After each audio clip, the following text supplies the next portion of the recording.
అబ్బబ్బబ్బా! ఈ పచ్చి మామిడికాయ రోటి పచ్చడి ఉంటుందండి అసలు. ఒక్కసారి తిన్నారంటే మళ్ళీ మళ్ళీ తినాలనిపిస్తూనే ఉంటుంది.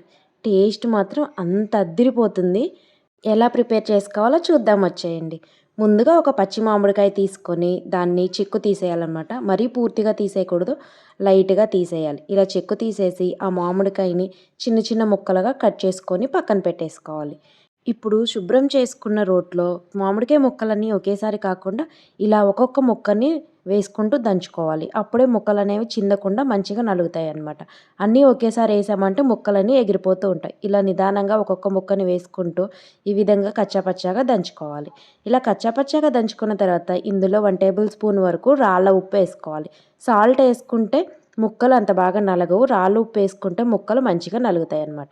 ఇప్పుడు అలా నలిగిన తర్వాత ఇందులో 1 ½ టేబుల్ స్పూన్ కారం, పావు టేబుల్ స్పూన్ పసుపు, కొంచెం మెంతి పసుపు యాడ్ చేసుకొని వీటన్నిటిని మంచిగా మిక్స్ చేసుకోవాలి. ఇలా మిక్స్ చేసుకున్న ఈ చట్నీని తీసి పక్కన పెట్టుకోవాలి. స్టవ్ ఆన్ చేసి కడాయి పెట్టుకొని అందులో 2 టేబుల్ స్పూన్ వరకు ఆయిల్ యాడ్ చేసుకోవాలి.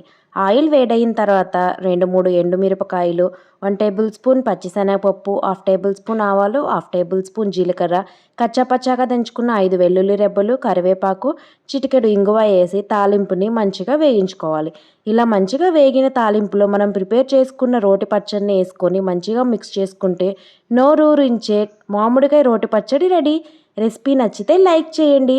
మీరు కూడా ఈ రోటి పచ్చడిని ట్రై చేసి టేస్ట్ ఎలా వచ్చిందో కామెంట్ చేయడం మాత్రం మర్చిపోవద్దు. అలాగే ఇలాంటి మరిన్ని రెసిపీస్ కోసం మన ఛానల్ను సబ్స్క్రైబ్ చేయండి. Thanks for watching.